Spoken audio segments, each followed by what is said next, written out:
The following is a sponsored program paid for by First Alliance Credit Union. Welcome to Good Money Moves, featuring Jenna Taubel from First Alliance Credit Union and Andy Brownell. Here's Andy Brownell on Rochester's News Talk, 1340 KROC AM and 96.9 FM. It's time for Good Money Moves on News Talk 1340 KROC AM and 96.9 FM. I'm Andy Brownell with Jenna Taubel, Director of Brand and Digital Member Experience at First Alliance Credit Union. Hi, Jenna. Hey, Andy. Last week, we talked about the rather depressing subject of student loan payments resuming. Yes. For those who owe student loans, which accounts for a lot of folks. Yeah. And I guess that leads to the question of what are we going to talk about today on Good Money Moves? Yeah, so we're going to continue talking about college, but we're not going to talk about college graduates this time. We're going to talk about those who are currently in college and what they can do to make sure that they are managing their money well for the first time. Good luck with that. Yeah. Well, I mean, when you go off to college, you're usually learning to live on your own for really the first time. And that means you have to do your own laundry and keep your dorm room or apartment clean all on your own. And you hope. You also have to manage your own money. And this is by far the most important skill that college students will learn. And I'm not just saying that because I work at a credit union and I host this podcast. From experience. Yes. Managing your money is going to help you avoid accidentally getting into debt that you don't, especially credit card debt. You know, you kind of get to figure out the best ways to use money that you have coming in and increase your chances that you're going to achieve financial goals, not just during college, but for the rest of your life. And the problem is that managing your money on your own is intimidating, especially if you don't have a lot of experience doing that before you've left home and entered college. So according to one survey conducted by U.S. News, 47% of students they interviewed said that they didn't feel prepared to manage their own money, which is a big problem. And another 30% probably had a false sense of confidence about managing their money. Yes, I think you're probably right. So really, today's episode is all about giving college students some steps that they can take to start managing their personal finances. And these are not hard steps to take. And once you complete them, you're definitely going to have a better understanding of how to effectively manage your money when you're living on your own for the first time. Great topic and timely as well. Mm-hmm. All these kids on campus, many of them for the first time here in September. So, yeah. Mm-hmm. And I know when you're going out on your own for the first time, this whole topic is scary. It's been many years for me, but I still remember it. I remember the mistakes I made too, big ones. Mm-hmm. So I imagine knowing what steps to take first will really help out. Yes. And so what's the first tip you're going to provide us with, Jenna Taubel? Yeah, so the first step is get yourself a checking account, or you might have heard of them as debit accounts these days. And this might seem a little unnecessary, especially if maybe you've already have a checking account, right? However, opening your own checking account, one that's not, a lot of times kids will have checking accounts, but they'll still be joint with their parents and things like that. Opening your own account will give you the chance to choose an account with the features that you want and need for yourself to really make sure that you are taking ownership over your own finances. So some things to think about as a college student when you're going to open your own checking account. Obviously, you want to make sure that you have a debit card and find out, is it something you can get same day, or does it get mailed to you? How long does that take? Consider the online banking platform and the mobile app features that are available when you have that checking account through the financial institution you choose, right? Does it have card control features? Are you able to manage your credit score? Does it have financial management tools built into it that can help you set goals or help you budget? Does it have tools to help you send money from your account to a friend or a family member, like Zelle. Those are called person-to-person payments, similar things to something like Venmo or Cash App, but with Zelle, you don't have to have that middleman. It's just comes right out of your account, goes right to their account. But most importantly, though, I think you really want to make sure that you know what kind of fees are going to come with this checking account. And I should, point out that credit unions have a lot of features that give college students a lot of advantages. We typically have less fees than banks, and many of them, including First Alliance, do not charge members fees for their ATMs, which is perfect when you need to get cash. And even better, a lot of larger universities have their own credit unions, and their member advisors have a lot of experience helping students manage their money. Oh, so if check on your college campus and see if they have a college credit union, because they tend to have good services for college students specifically. And from the parents' point of view, I don't know if that Zelle service is such a great thing.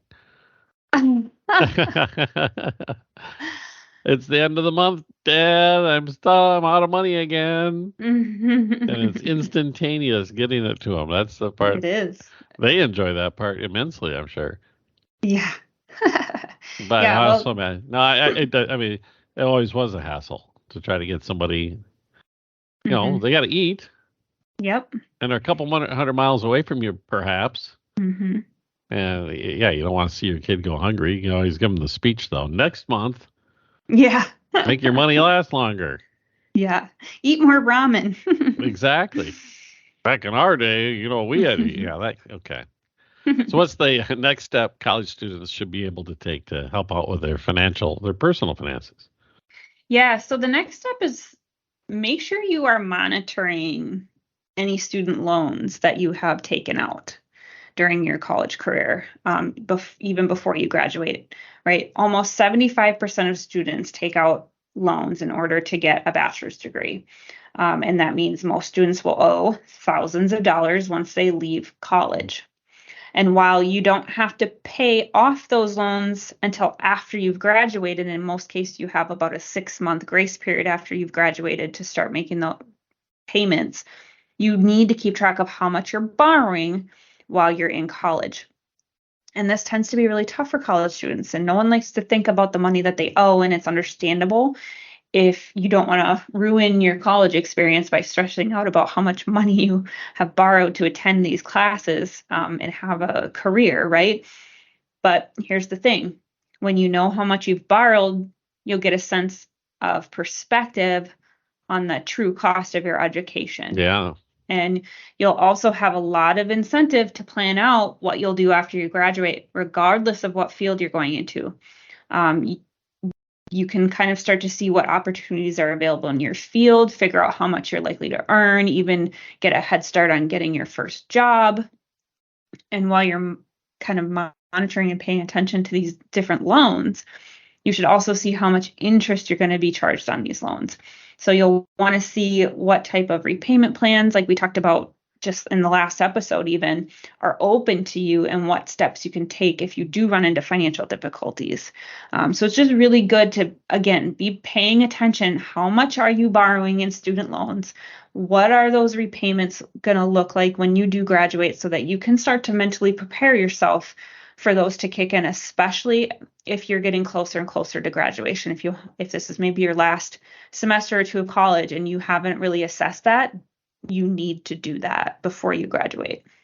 And I know some of the student loans have no interest accruing while you're in school.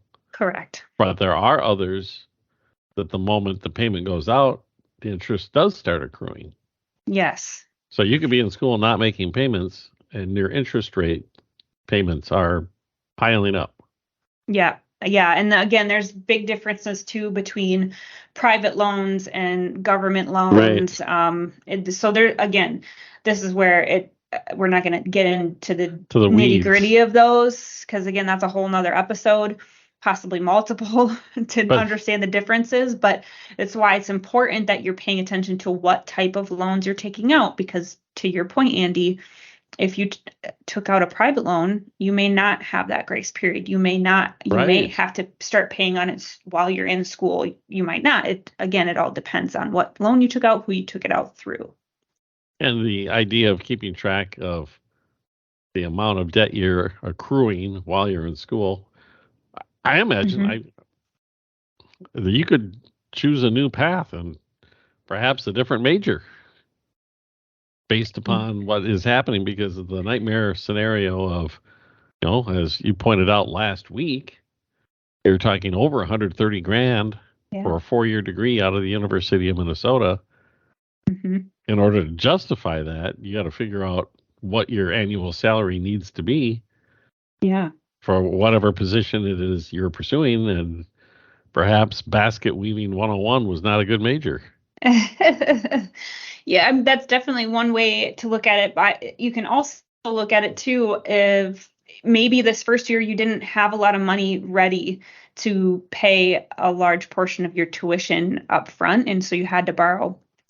But maybe because of that, now you have a better understanding of the costs and what you do need to finance and don't need to finance. You can start looking ahead to applying to more scholarships, or Yeah, to maybe you want to pick up a job to bring in some income and have some savings built up so you don't have to, moving forward, take out so much in student loan debt, because you do have some control over how much debt you accrue. right. While tuition is what it is, if you can save up a little money and not have to borrow money to pay for your books, that saves you quite a bit of money in interest over time, because you're not paying that extra $1,000 in books a semester or whatever it is these days. Or, Eh, maybe you don't pay room and board, you pay for that as you go because you've got a job or something. So it's good to pay attention to that, so that you know where you stand throughout your entire college career, and that you can actually have some control over how much you borrow to some extent. And whatever you do not use your student loan to pay for your spring break. No. Yeah, do not do that. All right. It's Good Money Moves. The college kids out on their own, managing their finances on their own. Some tips for them, which will make mom and dad happy at home if they're handling their money better. Back in a moment on News Talk 1340, KROC AM and 96.9 FM. Good Money Moves continues in moments with Andy Brownell and Jenna Taubel from First Alliance Credit Union. This is News Talk 1340, KROC AM and 96.9 FM. We're talking good money moves with Andy Brownell and Jenna Taubel from First Alliance Credit Union on Rochester's News Talk 1340 KROC AM and 96.9 FM. Welcome back. Good Money Moves. Jenna Taubel with First Alliance Credit Union. I'm Andy Brownell on News Talk 1340 KROC AM and 96.9 FM. We're talking about young adults and students, college students specifically, managing their personal finances. And we talked about student loans and tracking your student loans, making sure you know how much you're borrowing and under what terms. Mm-hmm. What's I guess your next tip for us as young people managing their money away from home for the first time? Yes.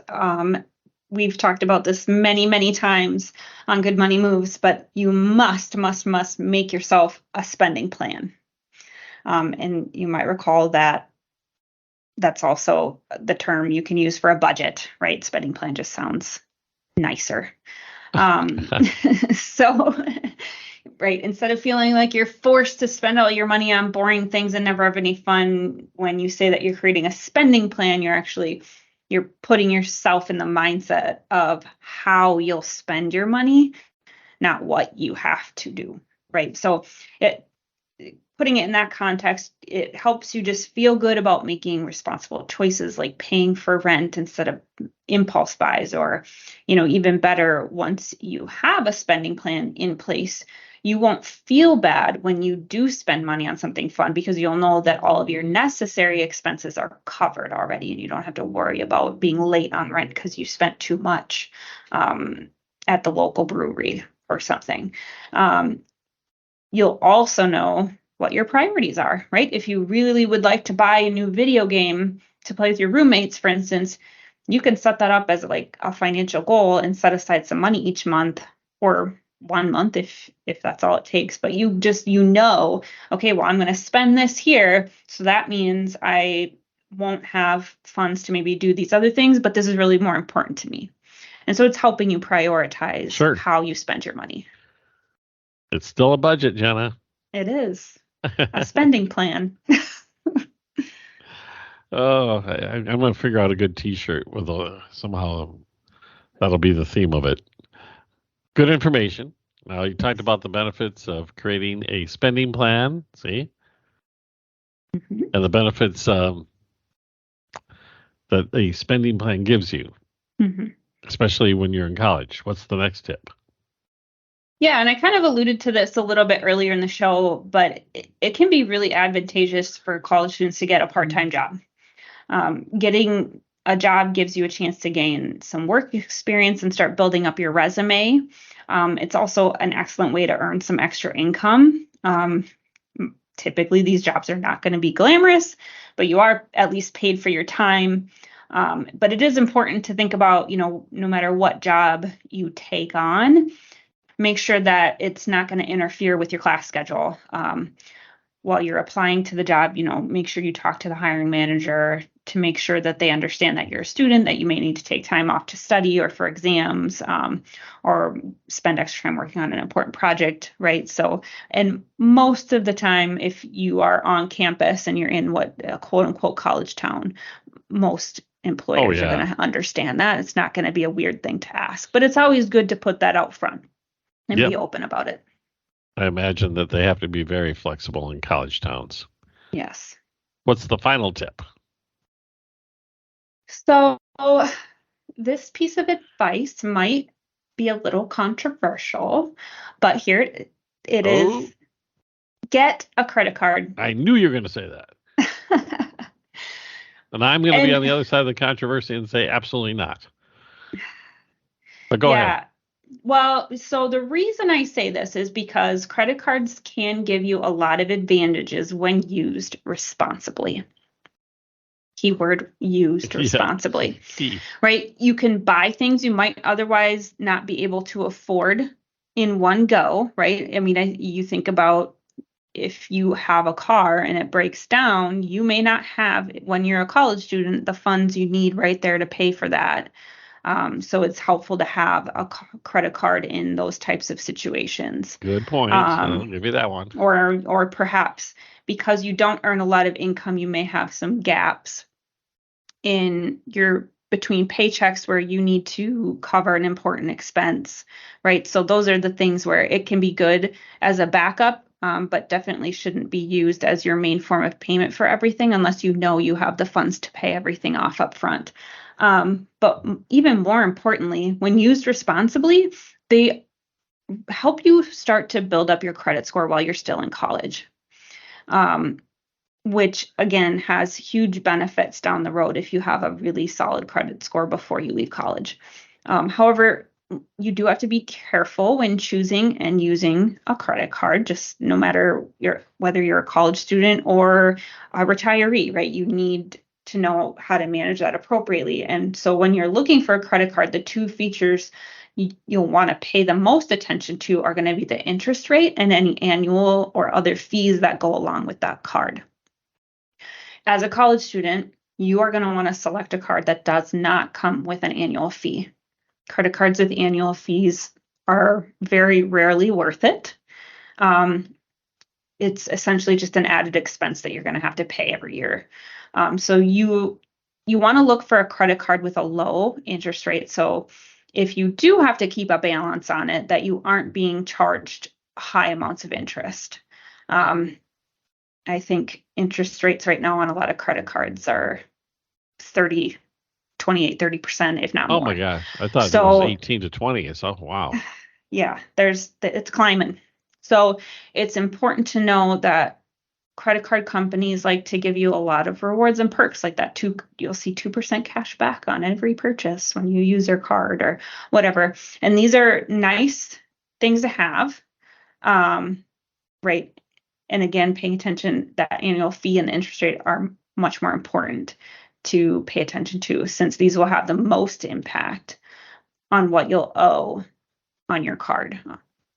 So I think one of the best places to really search for a credit card is at the financial institution where you opened your checking account that we talked about earlier, especially if it's at a credit union. They're going to give you better rates just naturally. It's the way of the business, yeah. It is. It's the perks of credit unions.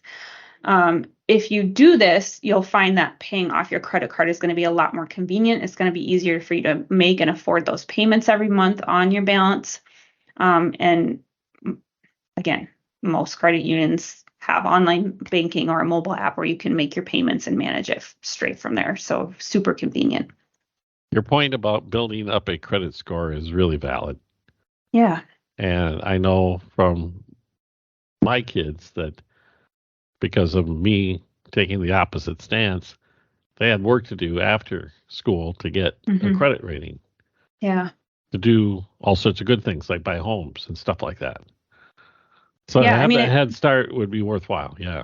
Yeah. Yeah. And again, I'm not encouraging college students to take out credit cards and just go on a spending spree. Yeah. It's, use it consistently, but pay it off consistently, and use it, if you're in an emergency situation, it's okay to use it, and to use that as a backup so that you're not stranded on the highway, or you're not, again, this is your first foray into the real world, and you're not going to have a huge emergency fund built up. And so you may need to rely on that credit card to help get you through certain situations. It just is what it is. In other words, it's not for buying another round. No. Okay. Jenna Taubel with First Alliance Credit Union here today. It's Good Money Moves. We'll continue in a moment on News Talk 1340, KROC AM and 96.9 FM. Good Money Moves continues in moments with Andy Brownell and Jenna Taubel from First Alliance Credit Union. This is News Talk 1340, KROC AM and 96.9 FM. We're talking Good Money Moves with Andy Brownell and Jenna Taubel from First Alliance Credit Union on Rochester's News Talk 1340, KROC AM and 96.9 FM. Welcome back to Good Money Moves. Talking about young people, college students, and their personal finances, and why it's important for them to have a handle on their personal finances, and that includes responsibly using a credit card. So yes.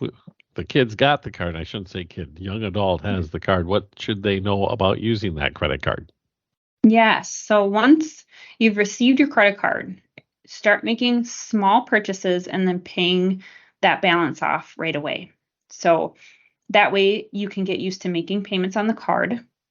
And once you've made a few purchases and paid them off, though, it doesn't charge anything to your credit card that you don't have a plan for paying off, right? So make sure that as you're using it, you already have a plan in place for where that money is going to come from to cover that purchase.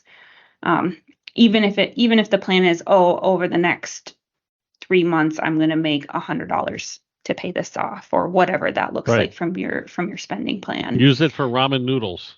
Yeah. $300 in ramen noodles should last you your entire college career, just saying. But the idea behind this, right, going back to building up your credit score, right, by making purchases, paying them off right away, that's what's going to help you build that score, because it's demonstrating that you can borrow money and then pay it back in a timely manner.